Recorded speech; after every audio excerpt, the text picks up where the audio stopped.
এটা OC north এবং তার টিমের একটা বিশাল সাকসেস। ওসি নর্থ আপনারা দেখেছেন কন্টিনিউয়াস যে ক্রাইমগুলো হয় নিজের পার্সোনালি মনিটর করে, তার টিমও তাতে কোঅপারেট করে। এটা আমরা খুব তাড়াতাড়ি যেদিন কেস স্টার্ট করেছি সেদিনই আমরা করতে পেরেছি। এই কৃতিত্ব পুরো ওসি নর্থ এবং তার টিমের। হ্যাঁ, গতকাল বিহারের জামুইয়ের বাসিন্দা অলোক কুমার, যিনি একজন ড্রাইভার, তার ট্রাক নিয়ে যে ট্রাকটির নম্বর JH10BQ3392, ট্রাক নিয়ে কল্যাণেশ্বরীতে কোনো একটা জায়গায় তার যে মাল নিয়েছিলেন সেটা আনলোড করার পর ফিরছিলেন। আমাদের চৌরঙ্গির কাছাকাছি একটা জায়গায় গাড়িটা দাঁড় করি খাবেরিক করে। সে টাইমে 3 জন অপরিচিত লোক গাড়িতে উঠে ওকে মারধর করে এবং গাড়ি এগিয়ে নিয়ে চলে যেতে বলে।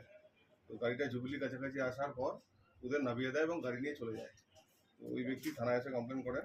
আমরা একটা স্পেসিফিক কেস স্টার্ট করি এবং ইনভেস্টিগেশনের চলাকালীন আমরা সোর্স ইনফরমেশন পাই যে ভানোড়া কলিয়ারির আশেপাশে ট্রাকটাকে দেখা গেছে। তখন আমাদের পুলিশ টিম ওখানে যায়, ওই ট্রাকটাকে পায় এবং সঙ্গে যে 3 জন ট্রাকটাকে ছিনতাই করেছিল, স্ন্যাচ করেছিল, তাদের আমরা ধরি এবং তাদের আজকে আমরা কোর্টে ফরওয়ার্ড করছি এবং পুলিশ রিমান্ডে নেব।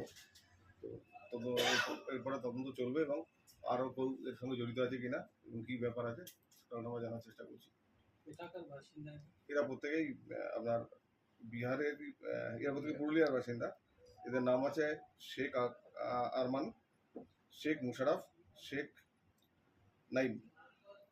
এই 3 জন অ্যারেস্ট হয়েছে। এটা এখনই বলা যাবে না, আমাদের যা তদন্ত চলছে। ট্রাকে কি মাল ছিল? ট্রাক ফাঁকা ট্রাক ছিল। এরা ট্রাকটা কিছু আয়রন ছিল যেটা ওরা কল্যাণেশ্বরীতে আনলোড করে ফিরছিল।